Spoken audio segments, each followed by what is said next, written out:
नमस्कार, आप देख रहे हैं सी न्यूज भारत। मैं हूं आपके साथ ज्योति श्रीवास्तव। वक्त हो गया है न्यूज बुलेटिन का और इस बुलेटिन में सबसे पहले बात होगी बदायूं की, जहां खेल मैदान के लिए चिन्हित की गई जमीन को बेचने का ग्रामीणों ने जिम्मेदारों पर लगाया आरोप। और फिर चर्चा होगी धार की, जहां स्वच्छ भारत मिशन के तहत ग्रामीण क्षेत्र भी स्वच्छ रखने का दिखा जज्बा। साथ ही बात होगी छत्तीसगढ़ की, जहां रायपुर के कलिंगा यूनिवर्सिटी में सीनियर और जूनियर में हुई लड़ाई ने ली राजनीतिक रूप। इन तमाम खबरों को जानेंगे विस्तार से, तो आइए निगाह डालते हैं इस वक्त की बड़ी खबरों पे। जिला बदायूं के विकासखंड दहगवा क्षेत्र के गांव रसूलपुर कला में खेल मैदान की तैयारी होते ही ग्रामीणों ने लगाया जिम्मेदारों पर ग्राम सभा की जमीन में हेरा फेरी करने का आरोप। साथ ही ग्रामीणों ने खेतों के लिए रास्ता बंद करने का भी आरोप लगाया है। देखना यह है कि ग्रामीणों की बताई हुई बातों में कितनी सच्चाई है। ग्रामीण शिकायत पत्र उप जिलाधिकारी को सौंप चुके हैं, लेकिन फिर भी अभी तक कोई कार्यवाही नहीं की गई है। यहाँ जो बन रहा है खेल मैदान। अच्छा, खेल मैदान बन रहा है। हाँ। कौन से गांव का है? ये रसूलपुर कलां का है। ये कौन से जिला में आता है? ये आता है बदायूं जिला में। तो क्या मामला है आपका? मामला इसमें जो है मतलब प्रधान ने और लेखपाल ने यहाँ में थे कई एक बीघा ज़मीन बेच दी गई है, मतलब दाम लेके। अच्छा, बेच दी है। हाँ, और जहाँ में मतलब 9 बीघा 3 विषय को मतलब ये बंजर भूमि का नंबर है 771 एरिया है ये। अच्छा। और जाको खाता संख्या है 237 का। ठीक है। अच्छा, हमने कहा मैंने कि थोड़ी सी रास्ता हमें भी दे दो, हमें रास्ता लगा दे और खेतर मारने को और मतलब। आपका खेत है उधर?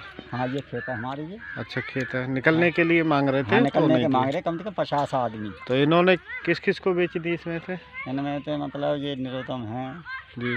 कृपाल हैं, देवेंद्र हैं, तो सरदार हैं। तो इन्होंने कितनी जगह बेच दी यहाँ पास में? यहाँ में तो लगभग 3 बीघा जमीन बेच दी गई है। अच्छा, इसी में से बेच दी पीछे? हाँ, बंजर भूमि में तो मतलब। तो ये जो लहटा खड़ा ये वाली है? हाँ, लेटा खड़ो जाऊ में जाऊ लगाए और जाऊ लगाए। अच्छा, सब तरफ है। बाउंड्री लगा के।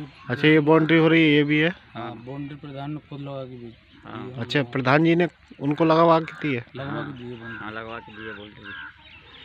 तो काफ़ी बेची है। हाँ, लेखपाल ने और प्रधान ने बाकी लोगों को जो मतलब खेत वालों को नहीं दी कोई भी रास्ता ना दिया है, मतलब तो रास्ता बंद हो गया। अब निकलने को मजबूर हो रहा निकलना है। परेशान है मतलब। क्या नाम है आपका? मेरा नाम सोड़पाल है। सुगणपाल भाई, तो ये आपकी समस्या है ये? हाँ, हमारी समस्या है। और भी लोगों की है? हाँ, और भी लोगों की है, जैसे गंगा आपकी भी है? और हमारी मान है। समस्या है भैया, ये ग्राम सभा जमीन है जो प्रधान ने बेच दी। हमारे भी घूर बड्डे पड़े थे यहाँ पर। कितनी बेची थी प्रधान जी ने? 1.5 बीघा बेची। क्या नाम है प्रधान जी का? गंगाधर। और गंगा 1.5 बीघा जमीन बेच दी इसी में से? इसी में से। अच्छा, ये जमीन किसकी थी वैसे?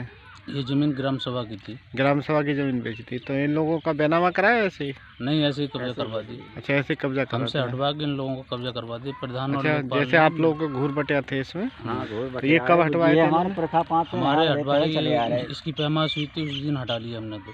अच्छा, उसी दिन। हाँ, तो क्या क्या क्या हटवाए थे आपसे? हमसे क्या क्या हटवाए थे, ये खेल मैदान बनेगा यहाँ पर नहीं, बनेगा। और यहाँ से अपना पोजीशन हटाइए। अच्छा, अपना हटा लीजिए। हाँ, हमने हटा लिया, लेकिन प्रधान ने उन लोगों का करा दिया हमारा हटवा के। लेखपाल कौन है? लेखपाल सतपीर सिंह। तो आपने इसकी अजी, यहाँ पर हमने सुना कि यहाँ इन खेल मैदान बनने से इन ग्रामीणों के जो खेत हैं इनका रास्ता बंद हो चुका है। हाँ, पहले जो है आबादी थी हम लोगों की, सभी लोग रहा करते थे, पशु बनते थे, सार भसौरी वगैरह सबकी, चौपाले वगैरह सबकी थी। सबसे बड़ा घेर तो यहाँ नरेशपाल सिंह भाई साहब का था। पूर्व प्रधान नरेशपाल सिंह थे, उनका घेर सबसे बड़ा था। फिर हम लोग सभी यहीं रहते थे। फिर धीरे धीरे समय के हिसाब से हम लोग जो है गांव में चले गए, अपने घर में सुरक्षा के दृष्टिकोण से घेर वेर अपने गाँव में बना लिए, यहाँ से लोग चले गए। तो उस समय ये हम लोगों का रास्ता था, चकमार्ग नंबर इसका है 240। अच्छा, तो 240। ये साफ साफ जो खेल मैदान से ही रास्ता निकलता था, सड़क पर जाता था। तो अब ये लगभग ये जो विकास ये खेल मैदान की वजह से बाउंड्री वाला ये रास्ता बंद हो गया। जी जी। हाँ। तो यहाँ लोग इसीलिए आपत्ति उठा रहे हैं कि खेल मैदान के पास में रास्ता देना चाहिए। हाँ, थोड़ा रास्ता सा। देना चाहिए, क्योंकि उसमें अब भ्रम या सत्यता है क्या है ये तो नहीं कह सकता। क्योंकि नरोत्तम सिंह ने अभी नया मकान बनवाया कि 2-3 साल पहले। जी। आबादी में ये भी थे। हाँ। तो 2-3 साल पहले नया मकान बनवाया, तो उसके लिए वो ग्राम सभा में से जो चिन्हित की गई थी उसी ज़मीन में से है। अभी एक बैनामा हुआ है, उसमें मैं भी गवाह हूँ। देवेंद्र बलबीर ने बैनामा करवाया, उनके नरोत्तम के बड़े भाई देवेंद्र के ही नाम। तो उसमें दक्षिण साइड में ग्राम सभा दर्शाई गई है बैनामा में। तो इसका मतलब देवबंदर के खेत में और ग्राम सभा के बीच में कोई रास्ता था नहीं। हाँ। तो वहाँ से एक रास्ता दिया जा रहा है, तो हमें तो उसमें कोई आपत्ति नहीं, 12 फुट की जगह 15 फुट दे दें।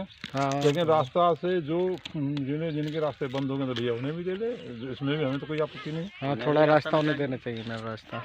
परमवीर वगैरह जो हैं, परमवीर हैं, ये ये इनको रास्ता मिलता है तो हमें कोई दिक्कत नहीं, कोई आपत्ति नहीं। बदायूं से सी न्यूज संवाददाता अंकित तोमर की रिपोर्ट।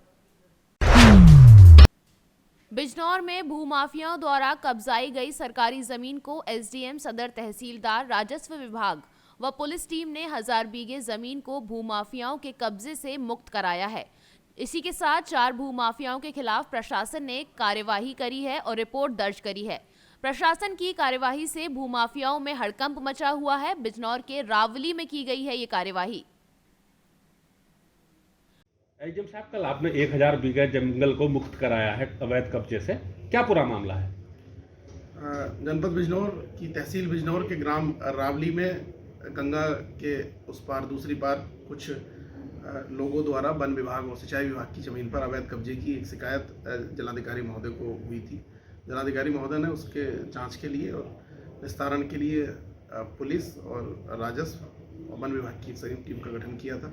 हम लोगों ने कल वहाँ संयुक्त टीम ने जाके उसका भूमि को चिन्हित किया, तो वहाँ देखा कि वन विभाग की ज़मीन लगभग 1000 बीघा ज़मीन पर वहाँ के कुछ स्थानीय लोगों ने गेहूं की फसल बो रखी थी, तो उसको चिन्हित करा के और उस ज़मीन को जुतवा के ज़मीन खाली करा दी गई है और वन विभाग की सुपुर्दगी में दे दी गई है।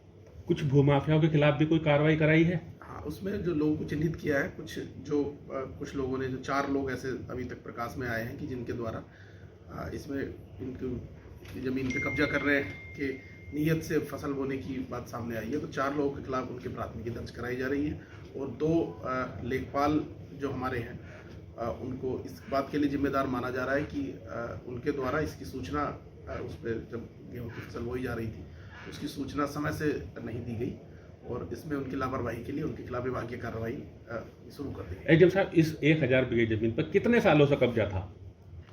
नहीं, ये ज़मीन एक्चुअली गंगा जी के एरिया की ज़मीन है। तो जब गंगा जी में ये पानी आता, जल आता है, तो फिर ये ज़मीन गंगा जी में निहित हो जाती है। उसके बाद जब गंगा जी का पानी पीछे हटता है तब उसके बाद ये ज़मीन खाली हो जाती है। तो जनरली इस बार वहाँ उन लोगों ने गेहूँ की फसल बोई थी, तो ऐसा नहीं था सच की बहुत लंबे समय से इस पर कब्जा था। ये लंबे समय तक कब्जा रहने की स्थिति में नहीं है। गंगा जी का पानी बढ़ता है तो ये वो ज़मीन को घेर लेता है, तो इसलिए इस पर अभी ये बोया गया था 8-10 दिन पहले, छोटा इंच था, 1-1 इंच लगभग। इस पर कार्रवाई करा के जमीन खाली करा दी गई है और वन विभाग के सुपुर्द कर दी। बिजनौर से सी न्यूज संवाददाता सलीम हाशमी की रिपोर्ट। सरकार द्वारा स्वच्छ भारत मिशन चलाया जा रहा है, जिससे शहर से लेकर ग्रामीण क्षेत्र भी स्वच्छ और सुंदर रहें। इसी जज्बे को लेकर धार जिला मुख्यालय से मात्र 6 से 7 किलोमीटर दूर विकासखंड तिरला अंतर्गत ग्राम पंचायत तिरला में नवनिर्वाचित सरपंच आरती पटेल द्वारा पंचायत क्षेत्र की गली मोहल्ले पर सफाई अभियान चलाया जा रहा है। हर मोहल्ले में नालियों को प्राथमिकता के साथ सफाई कार्य प्रारंभ किया गया। इसके साथ ही अपने प्रयास से कचरा वाहन उपलब्ध कर पंचायत क्षेत्र में कचरा वाहन चलाकर तिरला गांव को सुंदर स्वच्छ बनाने के लिए अभियान चलाया जा रहा है। तिरला गांव को नंबर 1 बनाना है, इसी सपने को संजोए हुए आगे बढ़ रहे हैं। इसी के तहत आज स्वच्छता अभियान चलाते हुए गाँव के बाहर जो कचरा डाला जाता है वहाँ से वाहन के माध्यम से अन्य जगह पर डलवाया गया, जिससे कि वे नष्ट किया जा सके। आप आज जो यहाँ खड़े किस लिए आए आप? ये कचरा अन्य जगह शिफ्ट करना है, यहाँ से फेंकवाना है कचरा हमको। और यहाँ फेंकवाने के बाद फिर यहाँ के आपका क्या फेंकेगा ना, उससे हम 1000 रुपये दंड लेंगे पंचायत के माध्यम से। पंचायत के माध्यम से। और क्या आगामी योजना है आपकी पंचायत के द्वारा? पंचायत द्वारा साफ सफाई अच्छी चल रही है गांव में, कचरा वाहन भी चल रहा है, तो कोई अन्य यहाँ आके कचरा ना फेंके डाले। आपका नाम? आरती पटेल, सरपंच आरती पटेल, तिरला। धार से सी न्यूज संवाददाता पंकज शर्मा की रिपोर्ट। खबर रायसेन से है, जहां पूर्व मुख्यमंत्री डॉक्टर रमन सिंह, मस्तूरी विधायक डॉक्टर कृष्ण मूर्ति बांधी और बिलासपुर जिलाध्यक्ष रामदेव कुमावत के साथ रामफल धीवर नामक गरीब व्यक्ति के घर रात्रि भोजन के लिए पहुंचे, जिसका फोटो ट्वीट किए जाने के बाद कांग्रेस ने इस पर पलटवार किया है। छत्तीसगढ़ कांग्रेस के संचार विभाग अध्यक्ष सुशील आनंद शुक्ला ने कहा कि ये भूपेश बघेल की लोकप्रियता है या उनका डर, जिसकी वजह से रमन सिंह गरीब के घर खाना खाने के लिए मजबूर हो गए। सुशील आनंद शुक्ला ने चैलेंज किया है कि अगर 15 लाख मुख्यमंत्री रहते किसी गरीब के घर खाना खाने गए हैं तो फोटो ट्वीट कर वीडियो जरूर वायरल करें, लेकिन ऐसा कुछ नहीं है। ये भूपेश बघेल का प्रभाव है कि भारतीय जनता पार्टी के नेता गरीब के घर खाना खाने के लिए मजबूर हो गए। भूपेश बघेल का प्रभाव कहें या उनकी लोकप्रियता का डर कि पूर्व मुख्यमंत्री डॉक्टर रमन सिंह गरीब के घर खाना खाने को मजबूर हो गए। 15 साल तक इस प्रदेश के मुख्यमंत्री थे।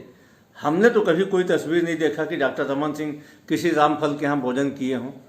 और यदि मैं उनको चुनौती देता हूं कि 15 साल के मुख्यमंत्री रहने के दौरान कभी किसी गरीब के यहाँ यदि वे भोजन किए हों तो उसकी फ़ोटो, उसका ट्वीट, उसका वीडियो सार्वजनिक करें। नहीं किया था। ये भूपेश बघेल जी का प्रभाव है कि आज भारतीय जनता पार्टी का हृदय परिवर्तन हुआ है। वो गरीबों के घर भोजन करने जा रही है, गरीबों की सुध लेने के बारे में उपक्रम कर रही है। हालांकि डॉक्टर रमन सिंह जी ने जो फोटो ट्वीट किया है उस फोटो से स्पष्ट लग रहा है कि वो श्री रामफल धीवर जी के यहाँ भोजन नहीं कर रहे हैं। उनके घर के सामने पंडाल बना हुआ है। संभव है कि वो भारतीय जनता पार्टी का कार्यक्रम था, उसमें वो भोजन कर रहे हैं और ट्वीट करके चिपका दिया कि रामफल के घर भोजन कर रहे हैं। रायपुर से सी न्यूज संवाददाता सुखबीर की रिपोर्ट।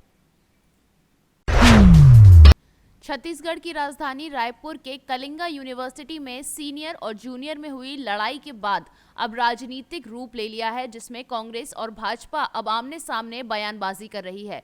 भाजपा के प्रदेश अध्यक्ष अरुण साव ने इस मामले में प्रतिक्रिया व्यक्त करते हुए कहा कि क्या मारपीट और गुंडई करने वालों ने भगवा पहना था? जो गुंडई कर रहे थे वे कहां से जुड़े हुए हैं? मुख्यमंत्री हिंदू धर्म और भगवा को बदनाम करना बंद करें। भाजपा के प्रदेश अध्यक्ष अरुण साव के बयान पर पलटवार करते हुए संचार विभाग अध्यक्ष सुशील आनंद शुक्ला ने कहा कि छत्तीसगढ़ में भाजपा मुद्दों के दिवालियापन से गुजर रही है। भाजपा के प्रदेश अध्यक्ष दो गुट की लड़ाई भी अब गमछे के रंग से जोड़कर देख रहे हैं। दो गुट में लड़ाई हुई है, उसकी पुलिस जांच कर रही है और जो भी दोषी पाया जाएगा उस पर कार्यवाही की जाएगी। भाजपा जिस तरीके से बयानबाजी कर रही है वे बेहद ही आपत्तिजनक है।